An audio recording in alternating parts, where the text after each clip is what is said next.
to more in-depth royal news coverage. I'm your host, Mandy Littlefield. This week, we have some interesting news concerning Her Majesty the Queen, whose private conversation has been leaked. Security correspondent Frank Gardner recently told BBC's Radio 4 of a private conversation he had with the Queen several years ago. But this conversation was not meant to be aired publicly. Gardner caused a furor when he revealed the Queen's private conversation with him, expressing her concerns over the radical Islamic cleric Abu Hamza al-Mazri.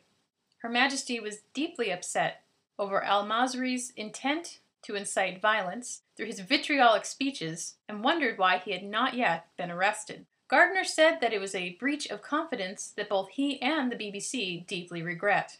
Al-Mazri lost his final legal appeals on Monday and now faces extradition. And, of course, the Republicans have piped up. A spokesman for the imaginatively named Republic said that the comments, if true, showed that the monarch had needlessly waded into the debate. Needlessly waded in. A very real concern over something that is apparently a very real problem in Britain. And she's needlessly wading in. So Republic doesn't think that the head of state should, be concerned over national security matters in her own country? What are your thoughts?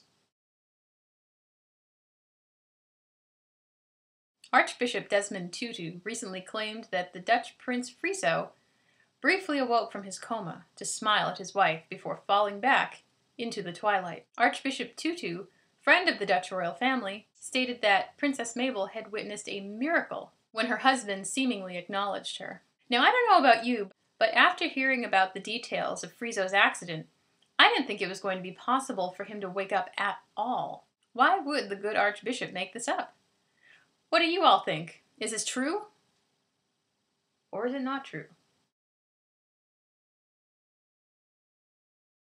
We have all heard the good news that the Duke and Duchess of Cambridge won an injunction against the French magazine Closer. They have effectively stopped further publication of topless photos of the Duchess herself. Lawrence P.O., the editor of Closer, opened a can of worms a couple of weeks ago when she allowed her magazine to publish topless photos of Kate, who was snapped unbeknownst to her during a private holiday with Prince William at Viscount Linley's estate in southern France. No one knows who the photographer is, but whoever they are, they're a little creepy. Now, the photos were published in France on the day that Kate and William were stopping to visit a mosque during their tour in Malaysia. And while visiting a mosque, you would imagine that it is the time when Kate needs to be at her most modest. She was, but the photos weren't, obviously. And I find that timing to be especially insidious.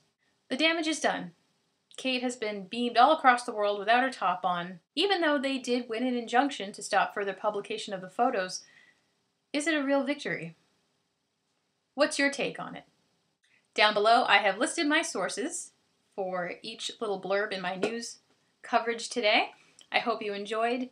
Be sure to join us for our Royal News Chat discussing all the events that have happened this week and that I have mentioned in this broadcast. For all of our U.S. friends, our chat will be happening this Friday and hopefully continuing to happen on Friday evenings, 5:30 p.m. to 6:30 p.m. For our UK friends, the chat will be 1 to 2 p.m. UK time, which will be 8 to 9 a.m. here in the United States Eastern Standard Time. As always, thank you so much for watching, and I will see you next time. God save the Queen.